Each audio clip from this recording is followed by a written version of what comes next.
ନମସ୍କାର। ପ୍ରସାଦ ବାଇବେଲ ଷ୍ଟଡିକୁ ସ୍ୱାଗତ କରୁଛି। ମୁଁ ପ୍ରସାଦ। ଆଜି ଆମେ ଆଉ ଏକ ବିଷୟ ଆଲୋଚନା କରିବା। ତାର ବିଷୟବସ୍ତୁ ରହିଛି କୁଟିଳ ଅନ୍ତଃକରଣ। କୁଟିଳ ଅନ୍ତଃକରଣ ଆଜିର ଚିନ୍ତା। କପଟତା ଆତ୍ମିକ ଅଭିବୃଦ୍ଧିକୁ ମନ୍ଥର କରିଦିଏ। ପ୍ରଥମ କଥା ହେଲା ସେ କପଟତା ଆତ୍ମିକ ଅଭିବୃଦ୍ଧିକୁ ମନ୍ଥର କରିଦିଏ ବା ସ୍ଲୋ କରିଦିଏ ବା ଧୀର କରିଦିଏ। ଖ୍ରୀଷ୍ଟୀୟ ସମାଜର ନେତା ରୂପେ ଆମେ ଈଶ୍ୱରଙ୍କ ବାକ୍ୟ ଦ୍ୱାରା ଧୌତ ଓ ଆତ୍ମିକ ରୂପେ ଜୀବିତ ରହିବା ଆବଶ୍ୟକ। ସରଳାନ୍ତକରଣ ତାର ବିପରୀତରେ କ'ଣ? ସରଳ ଚିତ୍ତ, ଶୁଦ୍ଧ ଚିତ୍ତ ଇତ୍ୟାଦି କଥା ବାଇବେଲ ଲେଖା ହେଇଛି। ସରଳତାରେ ତାଙ୍କର ସନ୍ତୋଷ ଥାଏ ବୋଲି ମଧ୍ୟ ପୁରାତନ ନିୟମରେ ଲେଖା ହେଇଛି। ସରଳତାରେ ତାଙ୍କର ସନ୍ତୋଷ ଥାଏ। ତେବେ କପଟତା ଆତ୍ମିକ ଅଭିବୃଦ୍ଧିକୁ ମନ୍ଥର କରିଦିଏ। ଯୀଶୁ ତତ୍କାଳୀନ ଶାସ୍ତ୍ରୀୟ ଫାରୁସୀମାନଙ୍କର କପଟପୂର୍ଣ୍ଣ ଜୀବନକୁ ଭର୍ତ୍ସନା କରି କ୍ରୋଧାନ୍ୱିତ ହୋଇ କହିଥିଲେ, କାରଣ ସେମାନେ ବାହିକ ବିଷୟ ଉପରେ ଗୁରୁତ୍ୱ ଦେଉଥିଲେ। ସେମାନେ କହିଛନ୍ତି ନା ଜିରାର, ପୁଦିନା ପତ୍ରର, ସବୁ ଜିନିଷର ଦଶମାଂଶ ଦେଉଛ, କିନ୍ତୁ ତୁମର ଅନ୍ତଃକରଣ ଭାରି କପଟମୟ। କପଟମୟ, ଅତି କପଟମୟ, ପୁଣି ଅତି ଜଘନ୍ୟ ବିଷୟରେ ଏମିତି ଗୋଟେ ପୀଡ଼ିତ ଗୋଟେ ପଦ ଅଛି, ଗୋଟେ ଭର୍ସଟେ ଅଛି ବାଇବେଲରେ। ଅନ୍ତଃକରଣ ଭାରି କପଟମୟ, ପୁଣି ଅତି ଦୁଷ୍ଟ କାର୍ଯ୍ୟରେ ବା ଅତି ଖରାପ କାର୍ଯ୍ୟରେ ଜଡ଼ିତ, ମର୍ମର ପରୀକ୍ଷାକାରୀ। ପ୍ରଭୁ କ'ଣ କରନ୍ତି? ମର୍ମର ପରୀକ୍ଷାକାରୀ। କ'ଣ ଭାବୁଛ? ଉଦ୍ଦେଶ୍ୟର ଉଦ୍ଦେଶ୍ୟ, ମର୍ମର ମର୍ମ, ଭାବର ଭାବ ସେ ବାହାର କରନ୍ତି। ସେମାନେ ବାହିକ ବିଷୟରେ ଗୁରୁତ୍ୱ ଦେଉଥିଲେ, ସବୁ ଜିନିଷର ଦଶମାଂଶ ଦେଉଥିଲେ। ସେଇଭଳିଆ ଜିନିଷ କ'ଣ? ତୁମେ ମଶାକୁ ଛାଣୁଥାଅ, ଓଟକୁ ଗିଳୁଥାଅ ବୋଲି ଗୋଟେ କଥା ଅଛି। ମଶାକୁ ପୁଣି ଛାଣୁଥାଉ, ଓଟକୁ ଗିଳୁଥାଉ। ଏହାର ବହୁତ ଭାବାର୍ଥ, ବହୁତ ଗଭୀର ଭାବାର୍ଥ ଏ ବିଷୟରେ ଅଛି। ମଶାକୁ ଛାଣୁଥାଉ, ଓଟକୁ ଗିଳୁଥାଉ। ଯେଉଁଟା ସୁବିଧା, ସେଇ ସୁବିଧାରେ ବହୁତ ନୀତି ନିୟମ ଦେଖେ, ଅସୁବିଧା ପଡ଼ିଗଲେ ତ କିଛି ନାହିଁ। ଆଉ ଖ୍ରୀଷ୍ଟ ଆମମାନଙ୍କୁ ବ୍ୟବସ୍ଥାରୁ ମୁକ୍ତ କରି ତାଙ୍କର ମୃତ୍ୟୁ ଦ୍ୱାରା ଗୌରବମୟ ସ୍ୱାଧୀନତା ଦେଇଛନ୍ତି। ମାତ୍ର ଆମେ ଆଜି ଅନେକ ମନ୍ଦ ସ୍ୱଭାବର ବଶରେ ରହି ଜୀବନ କାଟୁଛୁ। ମନୁଷ୍ୟର ହୃଦୟର ପରିବର୍ତ୍ତନ ହିଁ ତା'ର ଜୀବନକୁ ସୁନ୍ଦର ଓ ଶୃଙ୍ଖଳିତ କରିଥାଏ, ଯାହା ବାହ୍ୟ ରୀତିନୀତି ଦ୍ୱାରା ସମ୍ଭବ ନୁହଁ। ଆମେ ମଶାକୁ ଛାଣୁଛୁ, ଓଟକୁ ଗିଳୁଛୁ। ଏଇଭଳି ଜାତି। ଖାଲି ଏ ଖ୍ରୀଷ୍ଟିଆନ କମ୍ୟୁନିଟି ହିଁ ସେମିତି ହେଇଛନ୍ତି। ମଶାକୁ ଛାଣୁଛନ୍ତି, ଓଟକୁ। ସୁବିଧାବାଦୀ, ଯାହାକୁ କୁହାଯାଏ ସୁବିଧାବାଦୀ ରାଜନୀତି ଚାଲିଛି। ଆମର ସୁବିଧାବାଦୀ ଚିନ୍ତାଧାରା ଚାଲିଛି। ହେଲେ ଆମର ହୃଦୟରୁ କୁଚିନ୍ତା, କୁଭାବନା, ଏଇଟା ମାତୃ ଲେଖା ହେଇଛି, ମାତୃଲୋକ ଲେଖା ହେଇଛି। ମନୁଷ୍ୟର ହୃଦୟରୁ ସବୁ ମନ୍ଦତା ଜାତ ହୁଏ। କେଉଁ ଗୋଟେ କଥାରେ, କେଉଁ ଗୋଟେ ପ୍ରସଙ୍ଗରେ ଯୀଶୁଙ୍କୁ ଫାରୁସୀମାନେ ଫାରୁସୀ କହିଲେ, ବାହାରୁ କିଛି ଭିତରକୁ ଯାଇକିରି ଖରାପ କରୁନ, ମାନେ ଭିତରୁ ଯେଉଁଟା ବାହାରୁଛି ବାହାରକୁ, ସେଇଟା ମଣିଷକୁ ଖରାପ କରୁଛି। ବାହାରୁ ଯେଉଁଟା ହାତ ନ ଧୋଇ ତୁମ ଶିଶୁମାନେ ଖାଇ ଦେଉଛନ୍ତି, ଶସ୍ୟ ଛିଣ୍ଡେଇକି ଖାଇ ଦେଉଛନ୍ତି, ଶସ୍ୟକୁ ଛିଣ୍ଡେଇକି ଖାଇ ଦେଉଛନ୍ତି, ହାତ ନ ଧୋଇକି ଖାଉଛନ୍ତି। ଯୀଶୁ କହିଲେ, ଆରେ ନାଇଁ, ବାହାରେ କିଛି ଜିନିଷ ଭିତରକୁ ପଶିଲେ ସେଇଟା ଖରାପ ହେଉନି, ମାନେ ଭିତରୁ ଯେଉଁଟା ବାହାରକୁ ବାହାରୁଛି। କ'ଣ ବାହାରୁଛି? ଆମ ଚିନ୍ତାଧାରା, ଆମ କଥାବାର୍ତ୍ତା, ଆମ ଆଚରଣ, ଆମ ଉଚ୍ଚାରଣ, ଆମ ବ୍ୟବହାର, ଆମ ସୋଚ ବିଚାର, ଏଇସବୁ ଜିନିଷ ବାହାରୁଛି। ତେଣୁ ମୁଖକୁ ଦେଖାଏ। ଯାକୁବ କେଉଁଗୋଟେ କେସ୍ରେ ଇଆଡ଼ୁ ଟିକେ ଫ୍ଲକ୍ଚୁଏଟ୍ ହେଇଯାଉଛି ମୋର ଭାବନା, ତଥାପି ମଣିଷର ମୁଖ ଆଉ ଗୋଟେ ମୁଖକୁ ଦେଖାଏ। ମଣିଷ ମୁହଁଟା ହିଁ ସୂଚୀପତ୍ର। ମଣିଷର ମୁହଁଟା ହିଁ ସୂଚୀପତ୍ର। ସେ ମୁହଁ ଦେଖି ଜାଣି ହେଇଯିବ ତା ମନରେ କ'ଣ ଅଛି। ତେଣୁ ହୃଦୟରୁ କୁଚିନ୍ତା, ବେଶ୍ୟାଗମନ, ଚୌର୍ଯ୍ୟ ଇତ୍ୟାଦି ବାହାରେ ବୋଲି ଲେଖିଛନ୍ତି। ପ୍ରଭୁ କହିଛନ୍ତି, ମନୁଷ୍ୟ ହୃଦୟର ପରିବର୍ତ୍ତନ ହିଁ ତା'ର ଜୀବନକୁ ସୁନ୍ଦର ଶୃଙ୍ଖଳିତ କରିଥାଏ, ଯାହା ବାହ୍ୟ ରୀତିନୀତି ଦ୍ୱାରା ସମ୍ଭବ ନୁହେଁ। ଏ ବାହ୍ୟ ରୀତିନୀତିଟା ଚାଲିକି ଆସିଥିଲା ଫାରୁସୀମାନଙ୍କ ଯୀଶୁଙ୍କ ସମୟରେ। କ'ଣ ହେଇଥିଲା? ବାହ୍ୟ ରୀତିନୀତି ହିଁ ଚାଲିକି ଆସିଥିଲା। ବାହ୍ୟ ରୀତିନୀତି, ନିୟମ, ପରମ୍ପରା, ଏଇସବୁ ଜିନିଷକୁ ମାନିକିରି ହିଁ ଆମେ ଧାର୍ମିକ ବୋଲଉଥିଲୁ, ଯେଉଁଟାକି ପ୍ରଭୁ ଟୋଟାଲି ହିଁ ମାନିଲେ ନାହିଁ। ସେ ଜିନିଷକୁ ପୁରା ବ୍ରେକଅପ୍, ମାନେ ପୁରା ଭାଙ୍ଗି ହିଁ ଦେଲେ। ସେ ଜିନିଷ ନୀତି ନିୟମର କୌଣସି କଥା। ତେଣୁ ସଦାପ୍ରଭୁ ପ୍ରତ୍ୟେକ ମନୁଷ୍ୟର ଅନ୍ତଃକରଣ ଜାଣି ତା'ର ସକଳ ଗତି ଅନୁସାରେ ପ୍ରତିଫଳ ଦିଅନ୍ତି। ପ୍ରଥମ ରାଜାବଳୀ 8:39 ପର୍ବ ଲେଖା ହେଇଛି, ଖ ଅଂଶ। ତା'ର ସକଳ ଗତି ଅନୁସାରେ ତାକୁ ପ୍ରତିଫଳ ଦିଅନ୍ତି। ଆମେ କର୍ମର ଫଳ ଦେବା, ମନ ଜାଣି ତା'ର ପ୍ରତିଫଳ ଦେବା। ଲୋକ କେମିତି କାମ କରୁଛି, କେମିତି ଚିନ୍ତାଧାରା କରୁଛି, ତାର ଅନ୍ତଃକରଣ ପରା ଅନ୍ତଃକରଣ। ଅନ୍ତଃକରଣ ଅତି କପଟମୟ, ଅପ୍ରୀତି କାର୍ଯ୍ୟରେ ଜଡ଼ିତ। ଅନ୍ତଃକରଣ ମର୍ମ ପରୀକ୍ଷାକାରୀ। ବାଇବେଲ ଏମିତି ଲେଖା ହେଇଛି। ଯିଶା ପୁସ୍ତକରେ ବୋଧେ ଲେଖା ହେଇଛି ଅନ୍ତଃକରଣର ମର୍ମ ପରୀକ୍ଷାକାରୀ। ଆମେ ମଣିଷର ମର୍ମ ପରୀକ୍ଷା କରୁ, ଉଦ୍ଦେଶ୍ୟ ବାହାର କରିବେ। କପଟତାର ଜୀବନ। କପଟତା ଅର୍ଥ କଥା ଏବଂ କାର୍ଯ୍ୟ ମଧ୍ୟରେ ଥିବା ଅସାମଞ୍ଜସ୍ୟକୁ ବୁଝାଏ କପଟତା। କପଟତା ବୋଲେ କ'ଣ? କପଟ ବୋଲେ କ'ଣ? କଥା ଭାରି ସ୍ୱାଦ। ଆମ ଗାଁ କଥା ଏମିତି ସ୍ୱାଦ କହିବ ଯେ ଆଜ୍ଞା କହିହେବନି। କଥା ବୋଲେ ଆମ ଗାଉଁଲି ଭାଷାରେ ମୋତେ କହିଲେ ଟିକେ ଖରାପ, ଲାଳେ ପିଠା ଭାଷା ପକାଉଛ ବୋଲି। ଆମ ଗାଉଁଲି ଭାଷାରେ କହିବେ ଲାଳେ ପିଠା ଭାଷା ପକାଉଛି। କପଟର ଅର୍ଥ କଥା ଏବଂ କାର୍ଯ୍ୟ ମଧ୍ୟରେ ଥିବା ଅସାମଞ୍ଜସ୍ୟ, ପାର୍ଥକ୍ୟ, ମେଳ ଖାଉନି। କଥା ଯେମିତି କହୁଛି କାମ ସେମିତି ହେଉନି, ସେଟା ତାକୁ କହିବେ କପଟତା। ପୁଣି ଘରେ ବାହାରେ ଯେଉଁ ଜୀବନ ମଧ୍ୟରେ ମଧ୍ୟ ବ୍ୟତିକ୍ରମ ଦେଖାଯାଏ। ସେ ଫାରୁସୀମାନଙ୍କର ହେଉ କି ଆଜି ଆମ ଖ୍ରୀଷ୍ଟୀୟ ସମାଜରେ ବିଶ୍ୱାସୀମାନଙ୍କର ଜୀବନଧାରା ହେଉ, ଘରେ ଗୋଟେ ପ୍ରକାର, ବାହାରେ ଗୋଟେ ପ୍ରକାର। କୁହନ୍ତି ଘରେ ଭୂତ ବାହାରେ ଦୂତ। ଜୀବନର ବ୍ୟତିକ୍ରମ ଦେଖାଯାଏ। ଅନେକ ବାହାରେ ଅତି ସୁନ୍ଦର ଆଚରଣ କରିଥାନ୍ତି, କିନ୍ତୁ ନିଜ ଗୃହ ସେମାନଙ୍କର ବ୍ୟବହାର ଅତି କଦର୍ଯ୍ୟ ହୋଇଥାଏ। କପଟତା ସବୁ ଜିନିଷରେ, ମାଣ୍ଡଳିକ ଜୀବନରେ, ପାରିବାରିକ ଜୀବନରେ, ସାମାଜିକ ଜୀବନରେ, ସବୁଠି ତ କପଟତା ଅଛି। କପଟ ଯିଏ କରି ଜାଣୁନାହିଁ ସେ ଚାଲାକି ନାହିଁ। ଆକ୍ଚୁଆଲି ଆମ ସମାଜରେ, ଆମ ସୋସାଇଟିରେ ବି ସେମିତି ଢାଞ୍ଚା ଚାଲିଛି। ଯିଏ କପଟ କରି ଜାଣୁନି, କପଟ ଜାଣିପାରୁନାହିଁ, ସେ ଉଲୁ, ସେ ବୁଦ୍ଧୁ, ସେ ବୋକା, ସେ ଉଲ୍ଫା ମୁଣ୍ଡା ବୋଲିବେ। ତେଣୁକରି ଚାଲାକି ଜାଣିବ। କପଟ କରିବାର ତ ଚାଲାକି ହେବାର ଅଛି। କିଏ କେମିତି ସେ ଚାଲାକିଟା ବେଶୀ ଦରକାର। ଆମ ସୋସାଇଟିରେ ସେମିତି, ଆମ ଗାଁ ଗହଳିରେ ବି, ଏବର ସମାଜରେ ସେମିତି। ଆଉ ଏବେ ସମାଜରେ ଚାଲାକି ହେବାର ଅଛି, ଚତୁର ହେବାର ଅଛି। ତେଣୁ ଯୀଶୁ କହିଲେ ତୁମେ କପଟ ପରି ଅହିଂସ ହୁଅ, ସର୍ପ ପରି ଚତୁର ହୁଅ।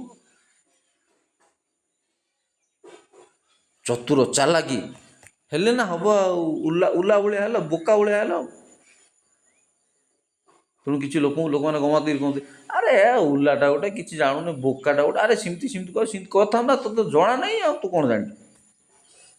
ଯେଉଁମାନେ ଚତୁର, ଚାଲାକି, କପଟତା ଅର୍ଥ ବୁଝିପାରନ୍ତିନି, ରହସ୍ୟ ଧରିପାରନ୍ତିନି, କଥାର ଭିତରେ ରହସ୍ୟ ଧରିପାରନ୍ତିନି। କ'ଣ ଯେ କିଛି ଲୋକ ଏମିତି କିଛି ଅଛି, ଲାଇନ୍ ବିଟୱିନ୍ ଟୁ ଲାଇନ୍ସ, ବହିରେ କି ଖାତାରେ କି କାଗଜରେ ଯାହା ଲେଖା ହେଇଯିବ, ଦୁଇଟା ଧାଡ଼ି ମଝିରେ ବି ଯେଉଁଟା ଲେଖା ନ ହେଇଥାଉଛି ସେଇଟା ବୁଝିଯିବାର ଅଛି।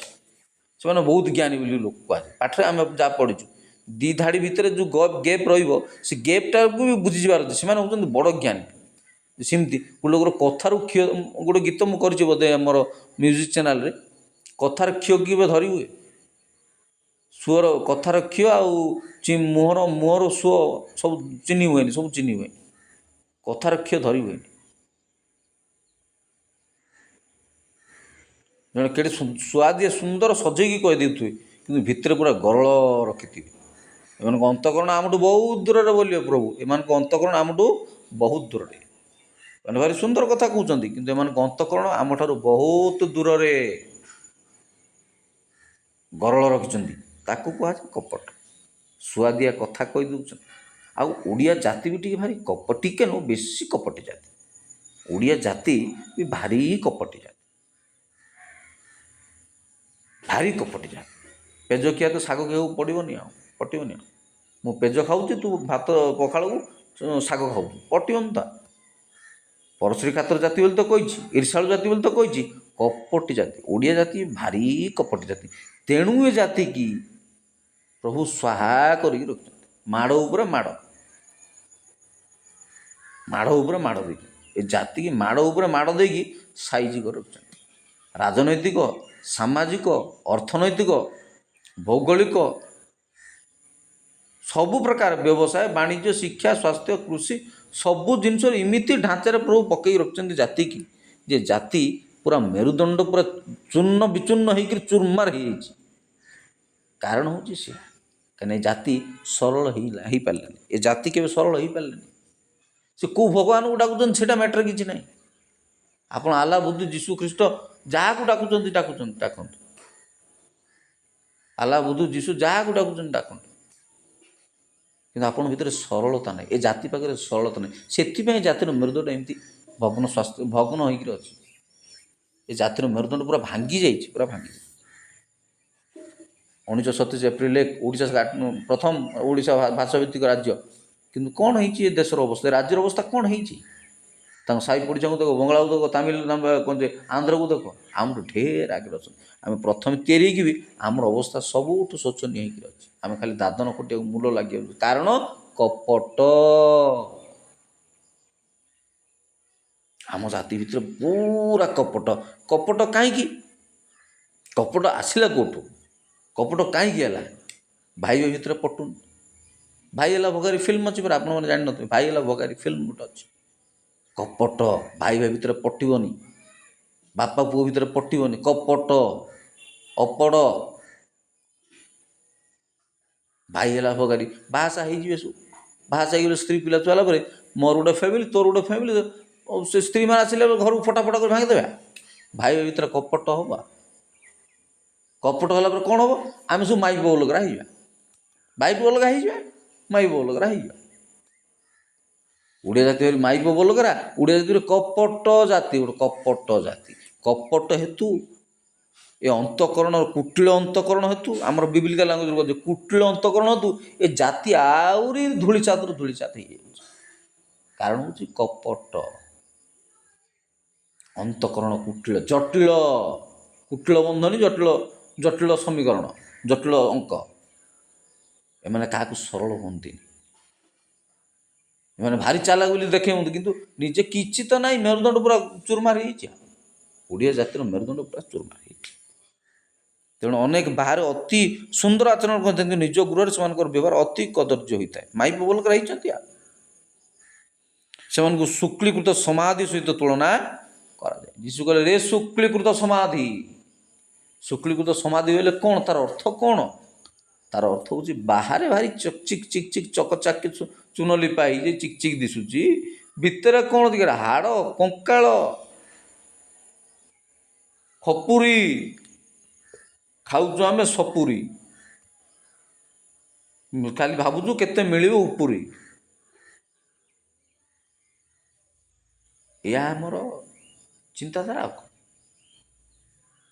ଆମେ ଭାବୁଛୁ ମିଳିବ କେତେ ଉପୁରୀ, ଖାଇବା ଆମେ ସପୁରୀ। ସେମାନଙ୍କୁ କୁହାହେଲା ଶୁକ୍ଳୀକୃତ ସମାଧି ସହ ତୁଳନା କରାଯାଏ। ଯେପରି ସମାଧିର ବାହାର ଅତି ସୁନ୍ଦର ହେଲେ ମଧ୍ୟ ଭିତର ଅସ୍ଥିରେ ପରିପୂର୍ଣ୍ଣ। ଓଡ଼ିଆ ଜାତି ଭାରି କପଟ ଜାତି, ଗୋଟେ ଭାରି କପଟ ଜାତି, ଭାରି କପଟ ଜାତି, ଧରି ହେବନି ତାକୁ। ଗାଁ ସାହି ଭାଇ ଗୋଟେ ଲୋକ ବଡ଼ କପଟ କରନ୍ତି, ବଡ଼ କପଟି ଜାତି, ଧରି ତ ହେବନି। ଭାଇ ଭାଇ ଭିତରେ ପଟିବନି, ଭାଇ ଭାଇ ଭିତରେ ପଟିବନି। ଯାହା ଜୁଆଳି କହନ୍ତି, ଯେତେ ଭାଇ ସେତେ ଘର, ସେତେ କନ୍ୟା ସେତେ ବର, ଏମିତି ଗୋଟେ କଥା ଅଛି। ଯେତେ ଭାଇ ସେତେ ଘର, ଯେତେ କନ୍ୟା ସେତେ ବର। ତେଣୁ ଅସ୍ଥିର ପରିପୂର୍ଣ୍ଣ, ଭିତରଟା ଅସ୍ଥିର ପରିପୂର୍ଣ୍ଣ, ବାହାରଟା ଅତି ସୁନ୍ଦର। ମୋ ଓଡ଼ିଆ ଜାତି ଭାରି କପଟି ଜାତି। ଜେରୁସାଲେମ ପ୍ରାଚୁର୍ଯ୍ୟ ଭରା ଥିଲେ ମଧ୍ୟ ଭବିଷ୍ୟତ ବକ୍ତାମାନଙ୍କ ଦ୍ୱାରା ଅନିହିତ ଈଶ୍ୱରଙ୍କ ବାର୍ତ୍ତାକୁ ଅଗ୍ରାହ୍ୟ କରି ସେମାନଙ୍କୁ ହତ୍ୟା କରିଥିବା ହେତୁ ସେମାନେ ନିଜ ଉପରକୁ ଈଶ୍ୱରଙ୍କ ଦଣ୍ଡକୁ ଆମନ୍ତ୍ରଣ କରିଥିଲେ। ଯିଏ ଆସୁଛି ଆସୁ, ମହାପୁରୁଷ ଯିଏ ଆସୁଛି ଆସୁ, ସମସ୍ତଙ୍କୁ ହତ୍ୟା କରିଦେବୁ ଆମେ। ସେ ସମୟରେ ମଧ୍ୟ ସେ ଇସ୍ରାଏଲ ଜିହୁଦା ପ୍ରଦେଶରେ ବି ସେମିତି ହିଁ ଥିଲା, ସେମିତି। ଆଜି ବି ଓଡ଼ିଶାରେ ଓ ଭାରତରେ ସବୁ ସେମିତି କେଡ଼େ କେଡ଼େ ମହାଋଷି ମହାମନୀଷୀ ସବୁ ଆସିଛନ୍ତି, ଋଷି ମହର୍ଷି ମହାପୁରୁଷ, ଯିଏ ଯେତେ ବି ସନ୍ଦେଶ ନେଇ ଆସିଛି ତାକୁ ଇଏ ଆସିଲା ଭାରି କହିବା ବାଲା, ଆଉ ଇଏ ଆସିଲା ଭାରି କହିବା, ଇଏ ଭାରି କହିବା ବାଲା ତ। ସେମାନେ ନିଜ ଉପରକୁ ଈଶ୍ୱରଙ୍କ ଦଣ୍ଡକୁ ଆମନ୍ତ୍ରଣ କରିଥିଲେ, କାରଣ ସେମାନେ ଈଶ୍ୱରଙ୍କ ପ୍ରଫେଟମାନଙ୍କ କଥା ମାନିଲେନି, ଭବିଷ୍ୟତ ବକ୍ତାମାନଙ୍କ କଥା ଶୁଣିଲେନି। ପ୍ରଭୁ ଟାଇମ୍ ଟୁ ଟାଇମ୍ କିଛି ଯେଉଁ ଲୋକଙ୍କୁ ପଠାଉଛନ୍ତି, ଯେ ନୂତନ ନିୟମର ଗୋଟେ କାହାଣୀ ଅଛି, ଲାଷ୍ଟକୁ ନିଜ ପୁଅକୁ ପଠାଇଲେ। ଏଇ ଆ କଥା ଶୁଣିବ ପରା, ତା କଥା ଶୁଣିବ ପରା, ତା କଥା ଶୁଣିବ ପରା। ଆରେ ଏଇ ତ ଶେଷ ଲୋକ, ଆକୁ ଧରିକି ମାରିବା। ଯେତେବେଳେ ଶେଷରେ ତାଙ୍କ ପୁଅକୁ ପଠାଇଲେ, ପ୍ରଥମେ 3-4 ଜଣଙ୍କୁ ପେସେଞ୍ଜରକୁ ପଠାଇଲେ, କାହା କଥା ଶୁଣିଲେନି। କାହା ପ୍ରଫେଟକୁ ପଠାଇଲେ, ଭବିଷ୍ୟତ ବକ୍ତାମାନଙ୍କୁ ପଠାଇଲେ, କାହା କଥା ଶୁଣିଲେ। ଲାଷ୍ଟକୁ ପ୍ରଭୁ କହିଲେ, ହଉ ଯାହା ହେଲା ହେଲା, ଲାଷ୍ଟ ଅପସନ୍ ମୋ ପୁଅକୁ ପଠାଇବି। ଆରେ ଏଇ ତ ଶେଷ ମାଲିକ, ଆଉ ଇଏ ମଲେ ତାପରେ ଆମେ ରଜା ହେବା, ଆଉ ତାକୁ ବି ମାରିଦେଲେ। ତାପରେ କ'ଣ ହବ? କାୟମତ ସେ କାୟମତ ହବ। କ'ଣ ହବ? ସେ କାହିଁ ମାତ ହେବ? ହତ୍ୟା କରିଥିଲେ ସେମାନେ ନିଜ ଉପରକୁ ଈଶ୍ୱରଙ୍କ ଦଣ୍ଡକୁ ଆମନ୍ତ୍ରଣ କରିଥିଲେ। ତାପରେ ପ୍ରସ୍ତୁତ ହୁଅ ରେ ମନ, ଗୋଟେ ଗୀତ ଅଛି, ରେ ମନ ପ୍ରସ୍ତୁତ ହୁଅ ରେ ମନ। ଏବେ ଲାଗିବ ଏବେ ପୃଥିବୀ ହେବ ଶ୍ମଶାନ, ଆଉ ପୃଥିବୀ ହେବ ଶ୍ମଶାନ। କାହିଁକି ଏତେ ଏତେ ବଡ଼ ଘଟଣା ଦୁର୍ଘଟଣା ସବୁ ପୃଥିବୀରେ, ଓଡ଼ିଶାରେ, ବାହାରେ ଏତେ ସବୁ ଘଟଣା ଦୁର୍ଘଟଣା କାହିଁ ଘଟୁଛି? ବନ୍ୟା, ବାତ୍ୟା, ମରୁଡ଼ି, ଭୂମିକମ୍ପ, କରୋନା ମହାମାରୀ, କୋଭିଡ୍-19, ରେଳ, ଟ୍ରେନ୍, ଫ୍ଲାଇଟ୍, ଏମିତି ସବୁ ଘଟଣା ଦୁର୍ଘଟଣା ସବୁ ଘଟୁଛି। ଆଉ କହିଲେ ନ ସରେ ଏତେ ଘଟଣା। ହେଉଛି ଚାଲିଛି, ସେମିତି ଚାଲିଛି ଆଜ୍ଞା। କିଏ ମରିଯାଉଛି ନା କିଏ ଆମର କ'ଣ ଭାଗଡ଼ି ଯାଉଛି? ଆଉ ଯାହା ପାଇଁ କାହା ପାଇଁ କ'ଣ ଫରକ ପଡ଼ୁଛି? କିଛି ବାଇବେଲ ଏମିତି କିଛି ଦେଶର ଦୁଷ୍ଟତା ହେତୁ ଚାଷ ଉର୍ବରତା କମିଯାଏ, ଫଳ ଶୂନ୍ୟ ହେଇଯାଏ ଦେଶ। ପ୍ରଭୁ ବର୍ଷା ମାଡ଼ କରିକିରି ଇତ୍ୟାଦି କରିକିରି ଫସଲ ନଷ୍ଟ କରିଦେବେ। ପଥର ମାଡ଼, ପଙ୍ଗପାଳ, ପୋକ କୀଟ ଖାଇଯିବ, ମରୁଭୂମି ହେଇଯିବ।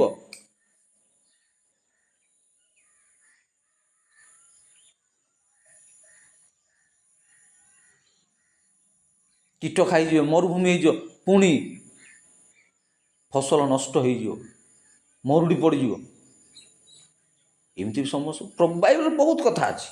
ଦେଶର ଦୁଷ୍ଟତା ଲବଣାକ୍ତ କରିଦେବା ଲେଖା ହେଇଛି। ଲବଣ ଭୂମି କରିଦେବା। ଆମେ ଶୁଷ୍କ ଭୂମିକି ନିର୍ଜର କରୁ, ନିର୍ଜର ଭୂମିକୁ ଶୁଷ୍କ ଭୂମି କରିଦେଇ ପାରିବେ, ଶୁଖିଲା ପତ୍ର କରିଦେଇପାରିବେ। ଜଳ ସଙ୍କଟ ଚାରିଆଡ଼େ, ନଦୀ ଶୁଖି ଯାଉଛି। ଏ ବର୍ଷ ଟିକେ ଭଲ ମୌସୁମୀ ହେଲା, ବର୍ଷା ଟିକେ ଭଲ ହେଇଛି, କିନ୍ତୁ ସବୁବେଳେ ସମାନ ନାହିଁ ନା, ସବୁବେଳେ ସମାନ ନାହିଁ। ତେଣୁ ଈଶ୍ୱରଙ୍କ ପ୍ରେରିତ ଦୂତମାନଙ୍କର, ପ୍ରଫେଟମାନଙ୍କର, ଭବିଷ୍ୟତ ବକ୍ତାମାନଙ୍କର କଥା ନ ମାନିକି ସେମାନଙ୍କୁ ହତ୍ୟା କରିଥିବା ହେତୁ ଜିରୁସାଲାମ ନିଜ ଉପରକୁ ଦଣ୍ଡ ଆମନ୍ତ୍ରଣ କରିଥିଲା। ଆଜି ବି ହୁଏତ ହେଇପାରେ, କାହାକୁ କେଉଁ ବେଶରେ ପ୍ରଭୁ ଛାଡ଼ିଛନ୍ତି କିଛି କହିହେବନି। ହେଇପାରେ। ଗୋଟେ କାହାଣୀ ଅଛି, ଥରେ କ'ଣ ହେଲା କି ଭଗବାନ ଆସିଲେ ବୋଲିକିରି ଗୋଟେ ଋଷି ମହର୍ଷି ତାଙ୍କ ଶିଷ୍ୟମାନଙ୍କୁ କହିଥିବେ, ଗୋଟେ ମେଳା ହେଇଥିବ, ଆଜି ଭଗବାନ ଆସିବେ, ତୁମେ ଧରିପାରିଲେ ହେଲା। ସେମାନେ ସବୁ ଖାଦ୍ୟ ବଣ୍ଟନରେ ବ୍ୟସ୍ତ ଅଛନ୍ତି। ଖାଦ୍ୟ ବଣ୍ଟନରେ ବ୍ୟସ୍ତ ଥିଲେ, ଭଗବାନ ଆସିଲେ, ପଳେଇଲେ। କେମିତି ଆସିଲେ? ଗୋଟେ କୁଷ୍ଠି ରୂପରେ ଆସିଲେ। ଭଗବାନ କୁଷ୍ଠି ରୂପରେ ଆସିଲେ। ସେ ଗୋଟେ ବହୁତ ବଡ଼ ମେଳା, ଆମ ମେଳା ହୁଏନି କି, ସଭା ସମିତି ମେଳା ସବୁ, ଯେମିତି ବିଭିନ୍ନ କୁମ୍ଭ ମେଳା ହେଲା କେତେ ବର୍ଷକୁ କ'ଣ ସବୁ ନୀତି ନିୟମ ଅଛି ଇତ୍ୟାଦି କଥା। ଆମ ଯାତ୍ରା ହୁଏ, ମେଳା ହୁଏ, ସେମିତି ଗୋଟେ ସଭା ସମିତିରେ ଗୋଟେ କୁଷ୍ଠି ରୂପରେ ସେ ଆସିଲେ। ତାକୁ ଲୋକ କିଏ ଅଣଦେଖା କଲେ, ତାକୁ ଚିହ୍ନିଲେନି, ତାକୁ ଖାଇବ, ସେ ତାଙ୍କର ବାଟରେ ତାଙ୍କେ ପଳେଇଲେ। ଦେଖିବା ଲୋକ ଦେଖିକି ଚିହ୍ନିଛି, ଜାଣିଛି, ମର୍ମଟା ବୁଝିଯାଇଛି। କିଏ?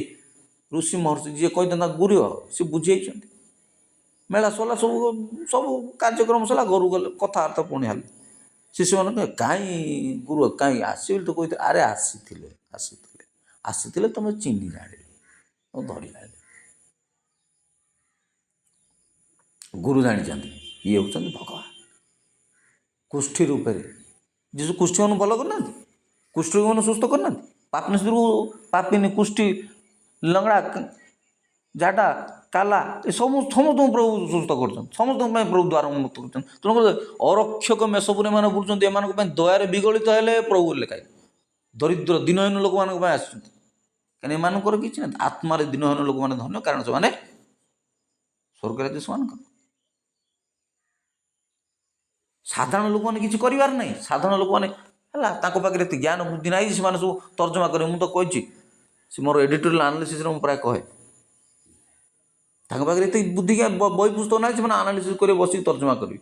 ଯାହା ଗାଁର ବଡ଼ ପଣ୍ଡା ମାନେ, ସମାଜର ବଡ଼ ପଣ୍ଡା ମାନେ ଯାହା କହିଦିଅନ୍ତି ସେଇଟା ଫାଇନାଲ୍ ହେଇଯାଏ। ତେଣୁ ଭବିଷ୍ୟତ ବକ୍ତା ଆଉ ଏ ପ୍ରଫେଟମାନଙ୍କୁ ହତ୍ୟା କରିଥିବା ହେତୁ ସେମାନେ ନିଜ ଉପରକୁ ଈଶ୍ୱରଙ୍କ ଦଣ୍ଡକୁ ଆମନ୍ତ୍ରଣ କରିଥିଲେ। ଇଏ ହେଉଛି କଥା। କିଏ କରିଥିଲେ? ଏ ଫାରୁସୀମାନେ, ଏ ବଡ଼ ବଡ଼ ପଣ୍ଡା, ସେଇ ସମୟର ନେତାମାନେ। ଏବେ ବି ସେବେ ବି ସବୁବେଳେ ସେଇମାନେ ନିର୍ଦ୍ଧାରଣ କରୁଛନ୍ତି କାହାକୁ ଭୋଟ୍ ଦେବା। ଗାଁ ମୋର ବି ଡିସାଇଡ଼୍ କରିବ କାହାକୁ କ'ଣ କରିବା, କାହାକୁ କି କର୍ମକର୍ତ୍ତା, କାହାକୁ ସପୋର୍ଟ କରିବା, କାହାକୁ ଅପୋଜ୍ କରିବା, କି କାର୍ଯ୍ୟକ୍ରମ ଗାଁରେ ହେବ, ଗାଁରେ କି ଚର୍ଚ୍ଚରେ କି ଗାଁରେ କି ସାହିରେ କି କ'ଣ ହେବ ନ ଗାଁରେ ବଡ଼ ଗୁଣ୍ଡା 2-4 ଜଣ ଥିବେ, ସେ ମୁଖିଆ ସେମାନେ ଫାଇନାଲ୍ କରୁଛନ୍ତି, ତାକୁ ଆଉ ଉତ୍ତର ଦେବ କାହା ପାଖରେ ଶବ୍ଦ ନାହିଁ, ବାଟ ନାହିଁ, ଆଉ ସେଇମାନେ ଫାଇନାଲ୍ କରିଦେଉଛନ୍ତି। ତେଣୁ ସେମାନଙ୍କୁ ହତ୍ୟା କରିଦେବା ସେମାନେ ନିଜ ଉପରକୁ ଈଶ୍ୱରଙ୍କ ଦଣ୍ଡ ଆମନ୍ତ୍ରଣ। ଏ ଫାରୁସୀମାନେ ତ ଆଉ ଏ ଫାରୁସୀ ଯେଉଁମାନେ ନେତୃମଣ୍ଡଳୀ, ଗାଁରେ ସାହିରେ ଅଞ୍ଚଳରେ ଯେଉଁମାନେ ନେତୃମଣ୍ଡଳୀ, ସେମାନେ ଫାଇନାଲ୍ ଭାଗ ନିର୍ଦ୍ଧାରଣ କରିଦେଉଛନ୍ତି ସାଧାରଣ ଜନତାର। ଏକଥା ବୋଧେ ଏଡିଟୋରିଆଲ ଆନାଲିସିସ୍ରେ କେଉଁଠି ମୁଁ ଚର୍ଚ୍ଚା କରୁଥିଲି। ଇସ୍ରାଏଲ ଜନତା ଯେତେବେଳେ କିଣାଣକୁ ବାହାରିଲେ, ଅଧା ବାଟରେ ଗଲେ କିଣାଣ ଦେଶ ଯିବା ଆସିବା ପାଇଁ, ଯାଇ ଆସି ଦେଖିବା ପାଇଁ 10 ଗୋଷ୍ଠୀ 12 ଗୋଷ୍ଠୀରୁ 10-12 ଜଣ ଲୋକ ଗଲେ। 10 ଗୋଷ୍ଠୀ ନଷ୍ଟ ହେଇଗଲେ, 2 ଗୋଷ୍ଠୀ ମାତ୍ର ଗଲେ। କାରଣ କାଲେ ବି ଜିନିଷ ହେଇଗଲା, ଆଉ ବାକି ସବୁ ନଷ୍ଟ ହେଇଗଲେ। ସେ 10ଟା ଗୋଷ୍ଠୀର ମୁରବି ଯାଇ ଦେଖିକି ଯେଉଁ ଆସିଲେ, ସେମାନେ କହିଦେଲେ ନାଇଁ ସେଠି ବଡ଼ ବିଜାର ହେବ, ସେଠି ବଡ଼ ବଡ଼ ଲୋକ ସବୁ ଅଛନ୍ତି, ଆଉ ମାରିଦେବେ, ହାଣିଦେବେ, କାଟିଦେବେ, ଇଏ କରିଦେବେ। ସେ 10 ଲୋକର ଅବିଶ୍ୱାସ ଯୋଗୁଁ 10 ଗୋଷ୍ଠୀର କେତେ ଲକ୍ଷ ଲୋକ ଯେ ମରିଯାଇଥିବେ ତାର ହିସାବ। ସେମିତି ଜେରୁସାଲାମ ଦଣ୍ଡ ଆମନ୍ତ୍ରଣ କେମିତି କଲା? କାରଣ ଭବିଷ୍ୟତ ବକ୍ତାମାନଙ୍କ ଦ୍ୱାରା ଆନିତ ଈଶ୍ୱରଙ୍କର ବାର୍ତ୍ତାକୁ ଅଗ୍ରାହ୍ୟ କଲା, ତେଣୁ ଧ୍ୱଂସ ହେଲା। ଯୀଶୁଙ୍କୁ ମାରି ସାରିଲା ପରେ କ'ଣ ହେଲା? ଭୂମିକମ୍ପ, ଅନ୍ଧକାର ଘଟିଗଲା, ଭୂମିକମ୍ପ ହେଲା, ଆଉ କହିବ ପଥର ଗଡ଼ିଲା, ଇଏ ହେଲା, ମନ୍ଦିର ବିଚ୍ଛେଦ ବସ୍ତ୍ର ଚିରିଗଲା, ଇତେ ଯେଉଁ ପ୍ରକାର ଘମାସାନ ହେଲା ଯେ, ତାପରେ ସେ ସୈନ୍ୟ ସାମନ୍ତ ସବୁ ରଜା ମହାରାଜାମାନେ ସବୁ ଥରେ ହର ହେଇକିରି କହିଲେ ନାଇଁ, ପ୍ରକୃତରେ ଈଶ୍ୱରଙ୍କ ପୁତ୍ର ଥିଲେ। ସବୁ ସରିଲା ପରେ ବାଉଳି ହେଲେ, ମାରି ସାରିଲଣି, ମାରି ସାରିଲେ ପୁରା ଭାବିବ ଏ ସତ୍ୟରେ ଏମିତି ଥିଲେ ସେମିତି ଥିଲେ, ଆଉ କହିଲେ କ'ଣ ହେବ? ଆଉ ଅଛି, ଆଉ କିଛି ଅଛି ବଞ୍ଚିଛି, ଆଉ କିଛି ଅଛି ଯେ କ'ଣ କରିବ? କିନ୍ତୁ ପ୍ରଭୁଙ୍କର ଉଦ୍ଦେଶ୍ୟ ସେୟା ଥିଲା, ସେ ମରିବା ଯୋଗ୍ୟ ଥିଲା, ମରିଲେ ହିଁ ସେ ପାପର କଞ୍ଚି ଭାଙ୍ଗି ମୃତ୍ୟୁର ନାଉଡ଼ ଭାଙ୍ଗି ଉତ୍ଥିତ ହେବେ, ପୁଣି ଅନନ୍ତ ଜୀବନ ସମସ୍ତଙ୍କୁ ଦେବେ। ତାଙ୍କଠାରେ ବିଶ୍ୱାସ କଲେ ସମସ୍ତ ଅନନ୍ତ ଜୀବନ ପାଇବେ। କିନ୍ତୁ ଅପରାଧୀ ହିସାବରେ ଯେଉଁମାନେ ଅପରାଧ କଲେ, ମାରିଲେ, ସେ ଜିଉଦା ତ ପୁଣି ଯାଇକି ଫାଶୀ ହେଇକିରି ପୁଣି ଚଳିଲା, ଫାଶୀ କୁଣ୍ଟ ହେଲା, ଗଛରେ ଦୌଡ଼ି ଦେଇକି ମଲା। ଜିଉଦା ଯିଏ ବିକ୍ରି କରିଥିଲା, ଯାହାକୁ କୋଷାଗାର କରି ରଖିଥିଲେ, କୋଷାଧ୍ୟକ୍ଷ କରିକି ପ୍ରଭୁ ରଖିଥିଲେ ତାଙ୍କ ମେଳରେ, ଶିଷ୍ୟ ମେଳରେ, ସିଏ ବିକିଲା, ସିଏ ଯାଇ ଫାଶୀ କୁଣ୍ଡରେ ଓହ୍ଲୁଛି, ଦୌଡ଼ି ଦେଇକି ମଲା। ତେଣୁ ଯୀଶୁ ତାଙ୍କୁ ବହୁତ ଆଗରୁ କହିଥିଲେ, ଏ ଲୋକ ଜନ୍ମ ନ ହେଇଥିଲେ ଭଲ ହେଇଥାନ୍ତା, ବୋଇଲେ ଏ ଲୋକ ଜନ୍ମ ନ ହେଇଥିଲେ ଭଲ ହେଇଥାନ୍ତା। କିନ୍ତୁ ସେ ବୁଝିବ କେତେବେଳେ? ସେ ତ ସେ ଟାସ୍କ କରିବା ପାଇଁ ତାକୁ ପ୍ରଭୁ ଜନ୍ମ ଦେଇଛନ୍ତି। ସେ ଟାସ୍କ କରିବ, ତା ଡ୍ୟୁଟି ସେ କରିବା, ଶୈତାନ ତା ଡ୍ୟୁଟି କରିବ। ଯଦି ଯୀଶୁ ମରିନଥାନ୍ତେ, ଆଜି ମୁଁ ଆପଣଙ୍କୁ ଏ ପ୍ରଚାର ସରି କ୍ଷମା କରିବେ, ଆମ ଗାଁ ଗହଳିରେ ତ କଥା ମୁଁ କହୁନଥାନ୍ତି କି ଆପଣ ଶୁଣୁନଥାନ୍ତି। ସମଗ୍ର ପୃଥିବୀରେ ସବୁଠୁ ସର୍ବାଧିକ ଜନସଂଖ୍ୟା ହେଉଛି ଖ୍ରୀଷ୍ଟିଆନ, ହେଉଛି ଆମ ଭାରତରେ କି ଇଣ୍ଡିଆରେ କି ଓଡ଼ିଶାରେ, ସବୁ ମାଇନରିଟି ଆମେ ଅଛୁ। ତେଣୁ ଭବିଷ୍ୟତ ବକ୍ତାମାନଙ୍କୁ ସେମାନେ ହତ୍ୟା କରିଥିବା ହେତୁ ନିଜ ଉପରକୁ ଦଣ୍ଡ ଆମନ୍ତ୍ରଣ କରିଥିଲେ। ଜେରୁସାଲାମବାସୀଙ୍କୁ ସତର୍କ କରିଦେଇଥିଲେ, ଈଶ୍ୱରଙ୍କ ଧୈର୍ଯ୍ୟକୁ ବୁଝାଇବା ପାଇଁ କୁକୁଡ଼ା ଏବଂ ତା'ର ଛୁଆମାନଙ୍କୁ ଦୃଷ୍ଟାନ୍ତ ବ୍ୟବହାର କରିଥିଲେ। ଶତ୍ରୁକୁ ଦେଖିଲେ କୁକୁଡ଼ା ତା'ର ଶାବକମାନଙ୍କୁ ସତର୍କ କରିଦିଏ। ଯେଉଁ ଶାବକମାନେ ତା'ର ପକ୍ଷ ତଳକୁ ଦୌଡ଼ି ଆସନ୍ତି, କେବଳ ସେମାନେ ସୁରକ୍ଷିତ ରହନ୍ତି, ଅନ୍ୟମାନେ ବିପଦରେ ପଡ଼ିଥାନ୍ତି। ଆମେ ଯେତେବେଳେ ଈଶ୍ୱରଙ୍କ ବାଧ୍ୟ ହୋଇ ଚାଲିବା ପାଇଁ ନିଜକୁ ସମର୍ପଣ କରୁ, ସେତେବେଳେ ସାମାନ୍ୟତମ ବିଚ୍ୟୁତି ହେବା ପାଇଁ ମଧ୍ୟ ଈଶ୍ୱର ଆମକୁ ଦିଅନ୍ତି ନାହିଁ। ଆମ ଭିତରେ କପଟତା, ଆମ ଭିତରେ ଅସାରତା ଏମିତି ଭରି ଯାଇଛି ଏ ସୋସାଇଟିରେ, ସମାଜରେ, ଯେ ତା'ର କହିଲେ ନ ସରେ। ସବୁ ଫିଲ୍ମ ଷ୍ଟାଇଲ୍ ହେଉଛୁ, ଫିଲ୍ମ ଷ୍ଟାଇଲ୍, ଫିଲ୍ମ ଗାନା, ଏସବୁ ହେଇକିରି ବଞ୍ଚୁଛୁ। ଆମ ଭିତରେ ଅସାରତା ଭର୍ତ୍ତି ହେଇଯାଇଛି। ଅସାର ସବୁ ହିଁ ଅସାର ବୋଲି ସ୍ୱରମ ଲେଖିଲେ, କହିଲେ ଅସାର ସବୁ ହିଁ ଅସାର, କିଛି ସାରତା ନହିବ ଭାଇ। ପ୍ରଭୁ ଯୀଶୁ ପାଦ ଧର, ଅନ୍ୟରେ ନ ଭାବ ଭାଇ। ଛାଡ଼ ତୁକୁ ରଙ୍ଗ ରାଙ୍ଗ, ଯୀଶୁ ଶିଷ୍ୟ କରି ସଙ୍ଗ, ଆଉ କ'ଣ ମନେ ପଡ଼ୁନି ମୋର, ଛାଡ଼ ରଙ୍ଗ ରାଙ୍ଗ, ଯୀଶୁ ଶିଷ୍ୟ କରି ସଙ୍ଗ, ତାପରେ ଆଉ ମନେ ପଡ଼ୁନି। ସାରତା ନହିବ ଭାଇ, ପ୍ରଭୁ ଯୀଶୁ ପାଦ ଧର, ଅନ୍ୟର ନ ଭାବ ଭାଇ।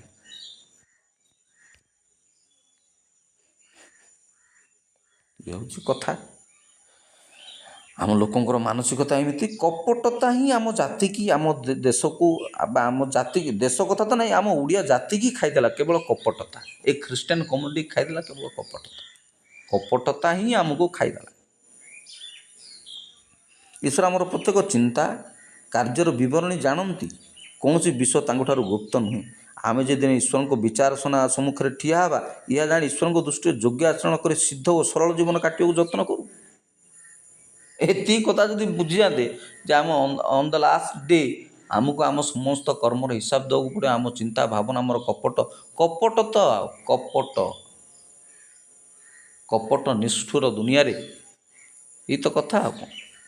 ଆମେ ସରଳ ଜୀବନଯାପନ କରିବାକୁ କେହି ଚାହୁଁନା। ସବୁ କପଟି। କପଟ ଯିଏ କରିପାରିଲା ନାହିଁ ସେ ତ ଚାଲାକି ନାହିଁ ଆଉ, ଓଲା ବୋକା। କପଟ କରି ଜାଣିବାର ଅଛି। ତେଣୁ ମୁଁ ସେ ଏଡ଼ିଟୋରିଆଲ ଆନାଲିସିସ୍ରେ ଗୋଟେ ଡାଇଲଗ୍ଟା କହେ, ଡାଇଲଗ୍ ମାନେ ଗୋଟେ ସେଣ୍ଟେନ୍ସଟା କହେ, ନାରୀ ମାୟା ନାରାୟଣକୁ ଅଗୋଚର, ନରମାୟା ନାରାୟଣର ବାପାକୁ ଅଗୋଚର। ନରମାୟା ନାରୀ ମାୟା ବୁଝିବା ବଡ଼ କଷ୍ଟ। ନାରୀ ମାୟା ପୁଣି ନାରାୟଣକୁ ଅଗୋଚର, ନରମାୟା ନାରାୟଣର ବାପାକୁ ଅଗୋଚର। ଏମିତି କଥା ଗୋଟେ ଅଛି ଯେ ଆମେ କାହାକୁ କହିବା ଆମେ, ଯେହେତୁ କପଟମୟ ସଂସାରରେ ସରଳ ଜୀବନଯାପନ କରିବା ମଧ୍ୟ ଗୋଟେ ପ୍ରକାର ବୋକାମି ବୋଲିକିରି କୁହାଯାଏ। ସରଳ ଜୀବନଯାପନ କରିବା ଗୋଟେ ପ୍ରକାର ବୋକାମି। ସରଳ ଜୀବନଯାପନ କରିବା ଗୋଟେ ବୋକାମି। ଆଉ ସରଳତାରେ ସବୁ ଜିନିଷ ସିଦ୍ଧ ହୁଏ। ସରଳ ଅନ୍ତଃକରଣକୁ ଈଶ୍ୱର ଦର୍ଶନ ଦିଅନ୍ତି। ସିଦ୍ଧ ଚିତ୍ତ, ଶୁଦ୍ଧ ଚିତ୍ତ, ସିଦ୍ଧ ଅନ୍ତଃକରଣ, ସରଳତାରେ ତାଙ୍କ ସନ୍ତୋଷ ଥାଏ। ଏମିତି ପୁରାତନ ନିୟମରେ ଲେଖା ହେଇଛି। ପଦପ୍ରବତା ଛାଡ଼ନ୍ତୁ, କେଉଁଠି ଲେଖା ହେଇଛି କ'ଣ ଓରାଲି କହିଦେବାକୁ ପଡ଼ୁଛି। ସରଳତାରେ ସରଳତାରେ ତ ସବୁ ଜିନିଷ ଆଉ ସରଳ। ଯୀଶୁ ପ୍ରଭୁ କହିଲେ ଇସ୍ରାଏଲଗଣ, ତମେ ଆମକୁ କାହିଁରେ କପଟ, କାହିଁରେ ଜଟିଳ କରୁଛ?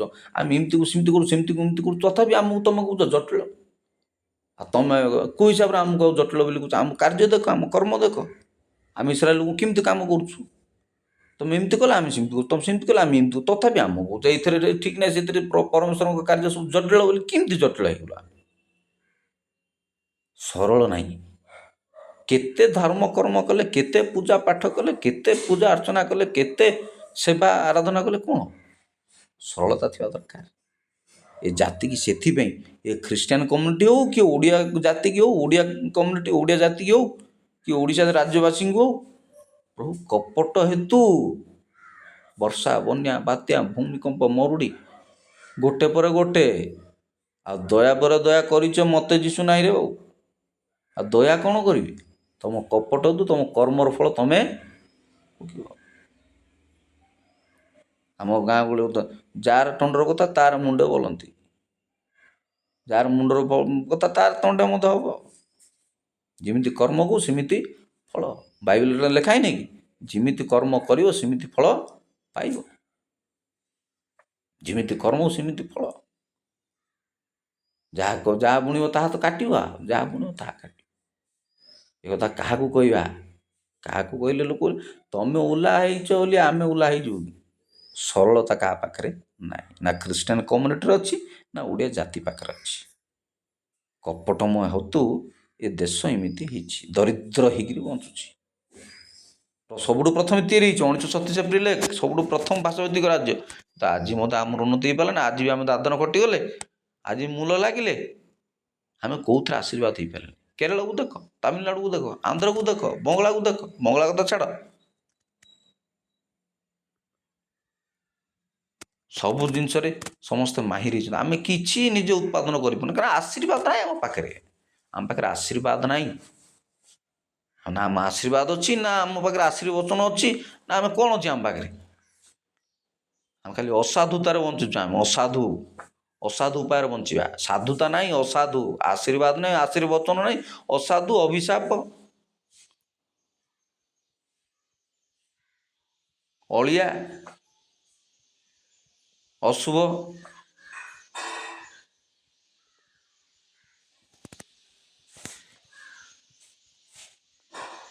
ଖାଲି କପଟର ଆସର ପକେଇକି ବସୁଛନ୍ତି।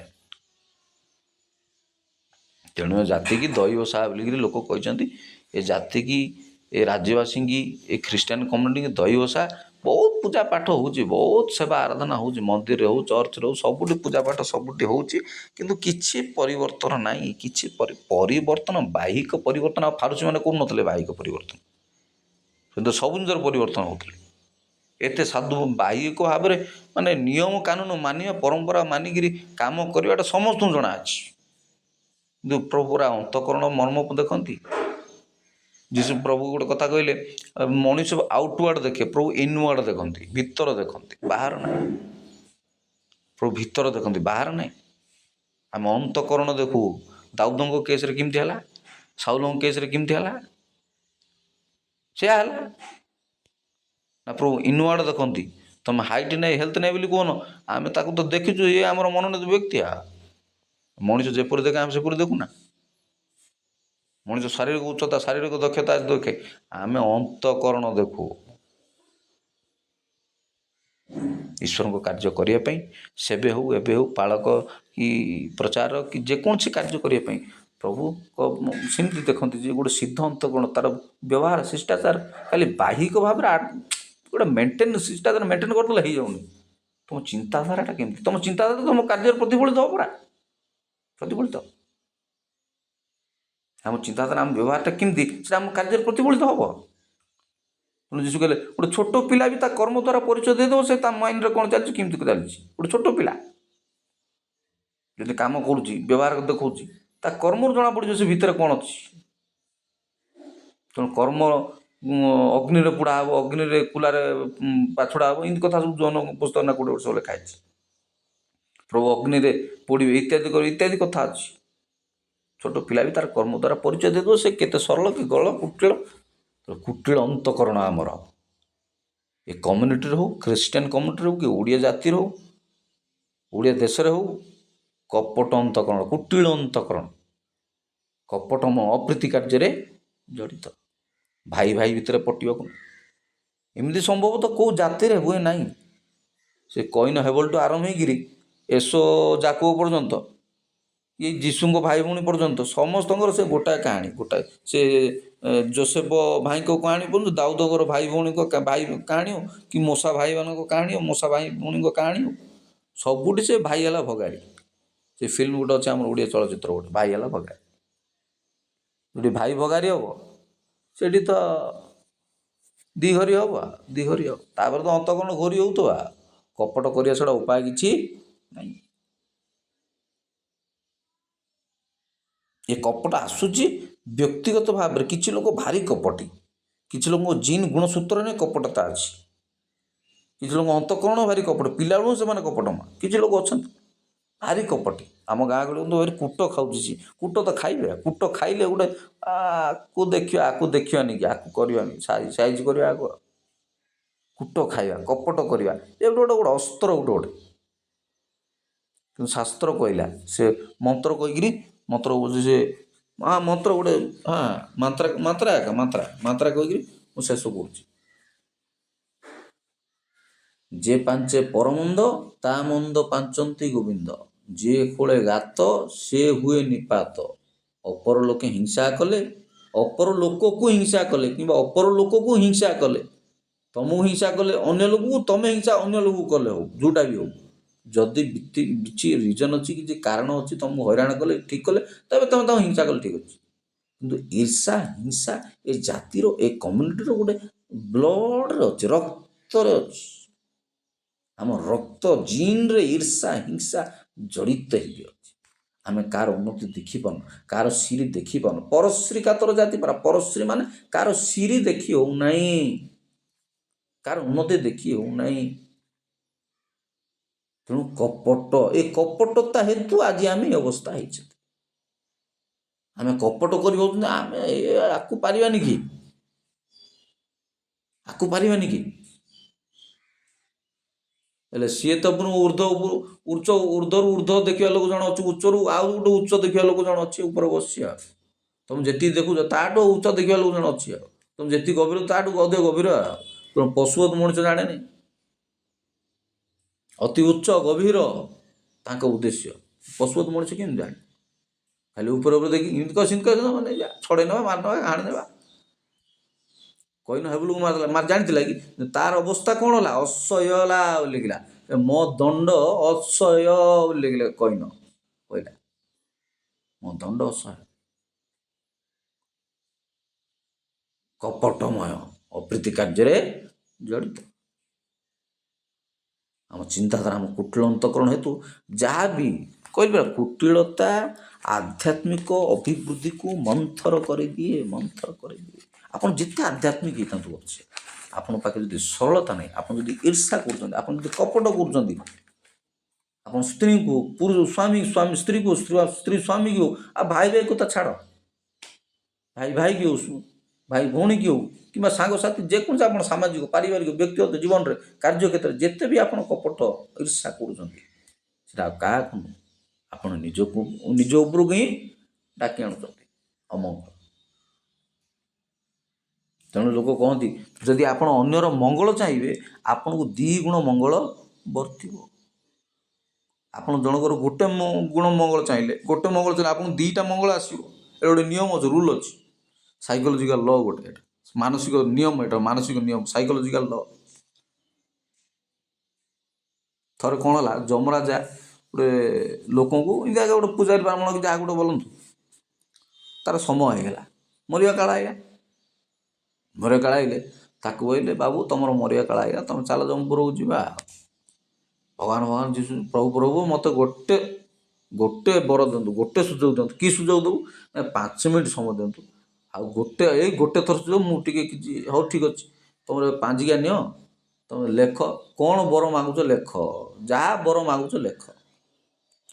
ଲେଖିବ ବୋଲେ କ'ଣ 5 ମିନିଟ୍ ସମୟ ଦେଉଛି, ଯାହା ଲେଖିବ ଚାହୁଁଛ, ତମର ଭାଗ୍ୟ କାଟିକି ଆଉ ଯାହା ଲେଖିବାକୁ ଚାହୁଁଛ ଲେଖ। 5 ମିନିଟ୍ ସମୟ ଦେଲେ ତାଙ୍କୁ, କାହାକୁ, ସେ ପୂଜାରୀ ବ୍ରାହ୍ମଣ ଯାହାର ମରଣ ହେଉଥିଲା, ଯାହାର ଯମପୁରକୁ ଯିବାର ଅଛି, ସେ ନିଜ କଥା କ'ଣ ଲେଖିବ, କ'ଣ କାଟିବ, କ'ଣ ଏଡ୍ କରିବ, ତାର ସାଇ ପଡ଼ିଶା ମାନଙ୍କର ପାଞ୍ଜିପତ୍ର କାଢ଼ିଲା। ଯମ ତାକୁ 5 ମିନିଟ୍ ସମୟ ଦେଇଥିଲୁ କି ଅଛନ୍ତି, କ'ଣ କରୁଛୁ କରିବ ବୋଲିକିରି, ସେ କ'ଣ କଲା, ତା ସାଇ ପଡ଼ିଶା, ସାଙ୍ଗ ସାଥି, ପରିବାର, ଭାଇ ବନ୍ଧୁ ସମସ୍ତଙ୍କର କାଟୁଛି। ତାଙ୍କର ସବୁ ଯେଉଁ ଭଲ ଜିନିଷ ଗୁଡ଼ା ଲାଗେ ସେଟା ଗୋଟେ କାଟୁଛି, 5 ମିନିଟ୍ ହେଇଗଲା। କ'ଣ କଲା ଏ 5 ମିନିଟ୍ରେ, ନା ନିଜର ଭାଗ୍ୟ କ'ଣ ପରିବର୍ତ୍ତନ କରିବ, ନିଜର କ'ଣ ଚିନ୍ତାଧାରା ପରିବର୍ତ୍ତନ କରିବ, ନା ନିଜର ମଙ୍ଗଳ କ'ଣ ହେଲା, ନିଜର ସମୟ କି ଆୟୁଷ କି ଲେଖା କି ବିଦ୍ୟା କି କ'ଣ ଗୋଟେ ଲେଖିବ, କ'ଣ ନିଜ ପାଞ୍ଜି ଖାତାରେ, କ'ଣ ନିଜ ଆକାଉଣ୍ଟରେ କ'ଣ ଲେଖିବ, ସେ ଅନ୍ୟମାନଙ୍କର ପାଞ୍ଜି ପାତ୍ର କାଢ଼ିକି ଦେଖୁଛି, ଆରେ ଏମିତି ଲେଖା ହେଇଛି, ଆର କାଟିଦେବି, ଏଇଟା ତାର କାଟିଦେବି, ସେ କାଟୁଛି। ଅନ୍ୟମାନଙ୍କର ପାଞ୍ଜି ପତ୍ର ଯେଉଁ କାଟିବାଲା କ'ଣ ସବୁ କାଟି, ତାଙ୍କ ଭଲ ଜିନିଷ ସବୁ ଲେଖା ହେଇଥିବ, ତାଙ୍କ ସାହି ପଡ଼ୋଶୀ କିମ୍ବା ତାଙ୍କର ବନ୍ଧୁ ପରିଜନ ମାନଙ୍କର ଭଲ ଜିନିଷ ସବୁ ଲେଖା ହେଇଥିବ, ସେଗୁଡ଼ା କାଟି ବାହାରିଲା। 5 ମିନିଟ୍ ହେଇଗଲା, ବସ ଜମପୁର ହେଲା, କ'ଣ ଲେଖିଲ, ନାଇକରୁ ଲେଖିନି ବୋଲି 5 ମିନିଟ୍ ହେଇଗଲା, 5 ମିନିଟ୍ ସମୟ ଦେଲି, ଆଉ ଲେଖ କ'ଣ ତମ ଭାଗ୍ୟରେ କ'ଣ ଲେଖିବାକୁ ଚାହୁଁଛ ପୁରା ଲେଖ ବୋଇଲା ବେଳକୁ ତମେ କ'ଣ କଲ, ତାହେଲେ ତମେ ନାଇଁ ପ୍ରଭୁ ମୁଁ ଏସବୁ କାଟିବି, ତମେ ଯେତେ ମାଠିବୁ ମାଠେ, ମୁଁ ସେଇ ଦରପୋଡ଼ା କାଠେ ବୋଇଲା ଭଳିଆ କଥା। ତମକୁ ଯେତେ ସମୟ ଦେଲେ ବି ତମର ସେ ପ୍ରବୃତ୍ତି ଯିବ ନାହିଁ, ତମେ ସେଇ ପ୍ରକାର ଲୋକ ହିଁ ହବ। ଯେତେ ମାଠିବୁ ମାଠେ, ମୁଁ ସେଇ ଦରପୋଡ଼ା କାଟେ, ଯେତେ କହିଲେ ଭାଗବତ, ତୋଷ ନଇଲା ମୋର ଚିତ୍ତ, ଏଇଟା ଏକା ହବ। ମଣିଷ ସବୁବେଳେ ସେ ସେମିତି ଈର୍ଷାଳ ପରଶ୍ରୀ, ସେ ଯୀଶୁଙ୍କ ସମୟର ଫାରୁସି ମାନେ ମଧ୍ୟ ଜେରୁସାଲେମ ସେମିତି ହିଁ ଥିଲେ, ସେ ନେତୃମଣ୍ଡଳୀ ହିଁ ତାଙ୍କୁ ମାରିଛନ୍ତି ଈର୍ଷା କରିକି। କାରଣ କୁହାଯାଏ ଯୀଶୁଙ୍କ ଆଗରେ ସେମାନେ ସବୁ ଜିରୋ ହେଇଗଲେ, ତେଣୁ ତାଙ୍କୁ ଈର୍ଷା କଲେ। ଯୀଶୁଙ୍କ ଆଗରେ ସବୁ ଜିରୋ ହେଇଗଲେ ସେମାନେ, ସାରା ଜଗତଟା ତା ବିଚାର ଦୌଡ଼ିଲା, ସାରା ଦୁନିଆଟା ତା ବିଚାର ଦୌଡ଼ିଲା। ତେଣୁ ଫାରୁସି ମାନେ କୁହାକୁ ଗଲେ, ଆରେ ୟା ପଛରେ ତ ସାରା ସଂସାର ଗଲାଣି, ଆଉ ଜଗତଟା ସବୁ ପଳେଇଲାଣି। ଈର୍ଷା କରିକି ତାକୁ ମାରିବାକୁ ଆଉ କିଛି ଷଡ଼ଯନ୍ତ୍ର ବି ଲାଗୁଛି। ତେଣୁ କୁହାଯାଏ ଦୁନିଆରେ ଯେତେବେଳେ କିଛି ଯନ୍ତ୍ର ନଥିଲା, ପ୍ରଥମେ ଗୋଟେ ଯନ୍ତ୍ର ଥିଲା, ତା ନାଁ ହେଉଛି ଷଡ଼ଯନ୍ତ୍ର। ଏବେ ସବୁ ପ୍ରକାର ଯନ୍ତ୍ର ବାହାରିଲା, ଏ 100 ବର୍ଷ, 200 ବର୍ଷ, 400 ବର୍ଷ, 18ଶ ଶତାବ୍ଦୀ, 19ଶ ଶତାବ୍ଦୀ, 16ଶ ଶତାବ୍ଦୀରୁ ବାହାରିଲା ସବୁ କୋଇଲା ମେସିନ୍ ବାହାରିଲା। କେମିତି କୋଇଲାର ମେସିନ୍ ତିଆରି ଚାଲିବ, ଏତା ଚାଲିବ ସେତା ଚାଲିବ, ଏନର୍ଜି କେମିତି ତିଆରି ହେବ, ନିଆଁ କେମିତି ଜଳିବ, ମେସିନ୍ କେମିତି ତିଆରି ହେବ। କିଛି ଯନ୍ତ୍ର ନଥିଲା ବେଳେ ପ୍ରଥମ ଥିଲା ଷଡ଼ଯନ୍ତ୍ର। ଫାରୁସି ସାଧୁମାରେ ସବୁ ଷଡ଼ଯନ୍ତ୍ର କରି ଯୀଶୁ ମାରେ। ଆମେ ଅନ୍ୟକୁ ଦେଖି ନିଜର ସମୟ ଅପଚୟ କରିଦେଉଛନ୍ତି। ଆରେ ସିଏ ଗଲେ, ତେଣୁ ଆମେ ଯେତେବେଳେ ଗୋଟେ ଲୋକ ଗୋଟେ ଆଙ୍ଗୁଠି ଦେଖାଉଛନ୍ତି, ଆମ ଆଡ଼େ କେତେଟା ଆଙ୍ଗୁଠି ଆସୁଛି, 3ଟା ଆଙ୍ଗୁଠି ଆସୁଛି। ଏମିତି ଗୋଟେ ବିଶି ଆଙ୍ଗୁଠି ଆପଣ ଯଦି ତର୍ଜନୀ ଦେଖେଇଲେ ତା ଅନ୍ୟକୁ, ବୋଲେ ଆପଣଙ୍କ ଆଡ଼େ ତ 3ଟା ଆଙ୍ଗୁଠି ଆସୁଛି। ତେଣୁ ଯୀଶୁ କହିଲେ, ଆରେ ଅନ୍ୟର କ'ଣ କୁଟା ଦେଉଛ, ନିଜର କଡ଼ି କାଟ ନା କ'ଣ ଲେଖା ହେଇଛି ପାରେ ଏମିତି। ଅନ୍ୟର କ'ଣ ଦେଖୁଛ ତମେ, ଅନ୍ୟର ଭୁଲ କ'ଣ ଦେଉଛ, ନିଜର ଭୁଲ ଦେଖ, ନିଜେ ସୁଧର, ନିଜେ ହୁଅ ଆଗ ଠିକ୍, ତାପରେ ଅନ୍ୟକୁ କହିବ। ତମ ଅନ୍ୟର ଆଖିରେ କ'ଣ କ'ଣ ଯେ କୁଟା ଦିଗ ଦେଖୁଛ, କ'ଣ ନିଜ ଆଖିରେ ତ କାଢ଼ ତମେ, ତାପରେ ତ ଅନ୍ୟ କଥା କହିବ। ଆମେ ଅନ୍ୟର ସ୍ତ୍ରୀକୁ, ଅନ୍ୟର ପରଶ୍ରୀ, ଅନ୍ୟର ସ୍ତ୍ରୀକୁ, ଅନ୍ୟର ଉନ୍ନତିକୁ ସହିପାରୁନା। ମଣିଷ ଆମେ ଈର୍ଷା ରହିବା ସବୁ। କିନ୍ତୁ ଈର୍ଷା ମାନେ କ'ଣ? ଈର୍ଷା ହେଉଛି ଅଶିକ୍ଷିତ ମାନଙ୍କର କାମ। ସେଇମାନେ ହିଂସା ଈର୍ଷା କରିବେ ଯେଉଁମାନେ ଅପରାଗ ଅପରାଗ ନାହିଁ, ଅପାରଗ ମାନେ ଦୁର୍ବଳ, ତାଙ୍କ ହାତରେ କିଛି ଛିଣ୍ଡେ ନାହିଁ, ସେମାନେ କିଛି କରିପାରିବେ ନାହିଁ। ସେଇ ଲୋକମାନେ ହିଂସା ଆଉ ଈର୍ଷା କରିବେ, କାରଣ ସେମାନେ ସେତିକି ତାଙ୍କ ହାତରେ ଛିଣ୍ଡିବ ନାହିଁ, ତାଙ୍କ କମ୍ପିଟ୍ କରିପାରିବେ ନାହିଁ, ପ୍ରତିଯୋଗିତାରେ ଠିଆ ହେଇପାରିବେ ନାହିଁ, ସାମ୍ନା କରିପାରିବେ ନାହିଁ, ସେତିକି ଦକ୍ଷତା ନାହିଁ ସେମାନଙ୍କ ପାଖରେ। ସେମାନେ ଜୀବନରେ ବଡ଼ ଦୁଃଖୀ ଲୋକମାନେ ଈର୍ଷା କରିବେ, ହିଂସା କରିବେ, ହିଂସାର ବାଟ ଆପଣେଇବେ, ମାରପିଟ ଗଣ୍ଡଗୋଳକୁ ବାହାରିବେ। ସେଇ ଲୋକ ଯେଉଁମାନେ ହେଉଛନ୍ତି ଅପାରଗ ମାନେ କ'ଣ କହିଲେ? ଅଯୋଗ୍ୟ। ତାଙ୍କ ପାଖରେ ନା ସ୍କିଲ୍ ଅଛି, ନା ଜ୍ଞାନ ଅଛି, ନା ବୁଦ୍ଧି ଅଛି। ଯେଉଁ ଜିନିଷରେ ମଣିଷ ହାରିଯିବ ସେ ଜିନିଷ ଖଣ୍ଡା କାତି କାଢ଼ିବ ବାହାରିବ, ଲାଷ୍ଟକୁ ମାରପିଟ ହବ ବାହାରିବେ। ଏ ହେଉଛି ମୂର୍ଖ, ପୁରା ମୂର୍ଖ ଏମାନେ। ଯେଉଁ ମଣିଷ ଅପାରଗ ମାନେ କ'ଣ? ଅପାରଗ ମାନେ ଫେଲ୍, ଦୁର୍ବଳ ମଣିଷ ମାନେ ଗଣ୍ଡଗୋଳ ହବ ବାହାରିବେ, ମାରପିଟ କରିବାକୁ ବାହାରିବେ, ଖଣ୍ଡା କାତି କାଢ଼ିବାକୁ ବାହାରିବେ, ହିଂସା କରିବେ, ଈର୍ଷା କରିବେ, ଷଡ଼ଯନ୍ତ୍ର କରିବେ। ଏମାନେ ସବୁ ନିଜେ ତ ଯୋଗ୍ୟ ନୁହନ୍ତି, ସେ ଯୋଗ୍ୟ ତାଙ୍କେ ସେଇ ଲେଭେଲ ଲୋକ ନା। ଈର୍ଷା ବୋଲେ କ'ଣ? ଆମେ ତା ଲେଭେଲ ହେଇପାରୁନୁ, ଈର୍ଷା କରୁଛେ, ହିଂସା କରୁଛେ। ଅପାରଗ ଲୋକମାନେ ହିଂସା କରନ୍ତି, ଈର୍ଷା କରନ୍ତି। ଯେଉଁମାନେ ଅଯୋଗ୍ୟ ସେଇ ଲୋକମାନେ ହିଂସା ଈର୍ଷା କରନ୍ତି। ଯେଉଁ ମଣିଷର ବୀରତା ଯେପରି, ସେ ମଣିଷର ସହିତ ସେପରି। ଗିଦିୟନଙ୍କ କେସ୍ରେ ଗୋଟେ କଥା ହେଲା, ଲୋକମାନେ କହିଲେ ତାଙ୍କୁ, ତମେ ଯେମିତି ବୀର, ତମର କାମ ମଧ୍ୟ ସେମିତି ବୀର ଆକା ନା। ଆମେ ଯଦି ଗୋଟେ ଲୋକ ସହିତ ଲେଭେଲ ହେଇପାରୁନୁ ବୋଲେ ତାକୁ ଈର୍ଷା କରିବା, ତାଠୁ ଆମର ଲେଭେଲଟା କମ୍। ଆଉ ଯଦି ଆମେ ତା ଲେଭେଲର ଲୋକ କି ତାଠୁ ଅଧିକା ଲେଭେଲର ଲୋକ, ତାକୁ ଈର୍ଷା କାହିଁ କରିବା? ତ ହିଂସା କମ୍ କରେ, ତାକୁ ତ ଆହୁରି କୋପରେଟ୍ କରିବା, ବାସ ତମେ ଇଏ କର, ସିଏ କର, ତମେ ଆଗକୁ ବଢ଼, ଇଏ କର, ଏମିତି ବୋଲିବା ନା। ଆମେ ତାଠୁ କମ୍, ତାଠୁ ଆମ ଲେଭେଲଟା କମ୍। ସେ ଅଛି ଆକାଶରେ, ଆମେ ଅଛୁ ମାଟିରେ, ତାକୁ କମ୍ପିଟ୍ କରିପାରୁନୁ, ତାକୁ କଥା ଆମେ ତା ସହିତ ଚାଲିପାରୁନା। ଆମେ ଚାକିରି ଗଲାବେଳକୁ 5 ହାତ ପଳାଉଛି। ତେଣୁ ତାକୁ ଆମେ ଈର୍ଷା କରୁଛନ୍ତି, ହିଂସା କରୁଛନ୍ତି। ହିଂସାର ବାଟ ସେଇମାନେ ବାଛନ୍ତି, ଈର୍ଷାର ବାଟ ସେଇମାନେ ବାଛନ୍ତି ଯେଉଁମାନେ ଜୀବନରେ କିଛି କରିନଥାନ୍ତି, ଅପାରଗ, କୁଟିଳ ହେଉଛନ୍ତି ସେମାନେ, ଈର୍ଷା କରନ୍ତି ସେଇମାନେ, ହିଂସା କରନ୍ତି ସେଇମାନେ, କୁଟିଳ ଅନ୍ତଃକରଣ ସେଇମାନେ। ଯେଉଁ ସେ ଆଉ କ'ଣ କହିବା, ଈର୍ଷା ହିଂସା ହେଉଛି ସେ। ତେଣୁ ମଧୁବନ ମଧ୍ୟରେ ବୋଧେ ଏଇ ଗୋଟେ କଥା ଲେଖା ହେଇଛି, ସେ ତ ଆଉ ଥରେ ରିପିଟ୍ କରିଦେଇ ସାରି ଦେଉଛି। ଯେ ପାଞ୍ଚେ ପରମନ୍ଦ, ତା ମନ୍ଦ ପାଞ୍ଚନ୍ତି ଗୋବିନ୍ଦ। ଏଇଟା ଖାଲି କଥାରେ ଶୁଣି ଦିଅନ୍ତୁ ନାହିଁ, କି କଥାରେ ଭାବି ଦିଅନ୍ତୁ ନାହିଁ, ଏଇଟା ବାସ୍ତବରେ ସତ। ଯଦି ଆପଣ ରିସର୍ଚ୍ଚ କରିବେ, ଯାହା କିଛି ବି ତାର ଫଳାଫଳ ପାଇବେ ଆପଣ। ଯେ ପାଞ୍ଚେ ପରମ, ଯାହାର ଅନ୍ୟର ପାଞ୍ଚନ୍ତି ମନ୍ଦ, ତାର ମନ୍ଦ ପାଞ୍ଚନ୍ତି ଗୋବିନ୍ଦ। ଅନ୍ୟ ପାଇଁ ଯଦି ଗାତ ଖୋଳିବେ, ଗାତ କାହିଁ ଖୋଳୁଛନ୍ତି? ଈର୍ଷା କରି, ହିଂସା କରି, କୋଟ କପଟ କରି ଜଣକୁ ଯଦି ଗାତ ଖୋଳିବେ, ଆମେ ନିଜେ ଗାଢେମେ, ଗାତ ଖୋଳିଲେ ତ ଆମେ ନିଜେ ଗାଢେମେ ବଳିଥିବା। ଆଉ ଅନ୍ୟ ଲୋକ ଯଦି ହିଂସା କରିବ, କି ବିନା କାରଣରେ, ବିନା କିଛି କ୍ଷତିରେ, ବିନା କାରଣରେ ଯଦି ହିଂସା କରିବ, ସେ ଯଦି ତୁମ କ୍ଷତି ନ କରୁଛି ତଥାପି ତୁମେ ହିଂସା କରିବ, ତାହେଲେ ତୁମକୁ ଓଲଟା ଫଳ ମିଳିବ। ଆଉ ଗୋଟେ କଥା, ଯେଉଁ ହାତ ପିତା ବାଟିବ, ହାତ ପାଟିକି ଚାଟିଲେ କିଛି ଲାଗିବ? ପିତା ଲାଗିବ। ଯେଉଁ ହାତ ମିଠା ବାଣ୍ଟିବ ଲୋକଙ୍କୁ, ସେ ହାତ ପାଟିକି ଚାଟିଲେ କିଛି ଲାଗିବ? ମିଠା ଲାଗିବ। ତମେ ଯାହା ବୁଣିବ ତାହା ତ କାଟିବ, ଯାହା ବୁଣିବ ତାହା କାଟିବ। ଏ କୁଟିଳ ଅନ୍ତଃକରଣ ହେଉଛି ସେୟା। କୁଟିଳ ଅନ୍ତଃକରଣ ଓଡ଼ିଆ ଜାତି କିମ୍ବା ଖ୍ରୀଷ୍ଟିଆନ କମ୍ୟୁନିଟି, ଆମ ଗାଁ ଗହଳି ସବୁଠି ଆଜିକାଲି କପଟ, ଅସାର, ମନ୍ଦ, ଈର୍ଷା, ହିଂସାରେ ବୁଡ଼ିକି ଅଛନ୍ତି। ଶିକ୍ଷାର ପ୍ରଚାର ପ୍ରସାର ଯେତେ ବଢ଼ୁଛି, ସେତିକି ପ୍ରେମ ଶିଥିଳ ହେଇଯାଉଛି, ସେତିକି ଧର୍ମ ଶିଥିଳ ହେଇଯାଉଛି, ଅଧର୍ମ ବଢ଼ିଯାଉଛି, ଘୃଣା ବଢ଼ିଯାଉଛି। ପାଉଲ ସେଇ କଥା ସବୁ ଲେଖିଛନ୍ତି। ପ୍ରେମ ଶିଥିଳ ହେଇଯିବ, ଅଧର୍ମ ବଢ଼ିବ, ଅସାର ବିଷୟବସ୍ତୁ, ନିଜକୁ ଭଲ ପାଇବେ ବେଶୀ, ଅସାର ବିଷୟବସ୍ତୁରେ ବେଶୀ ମାତିବେ। ପାଉଲ ସେଇ କଥା ଲେଖିଛନ୍ତି।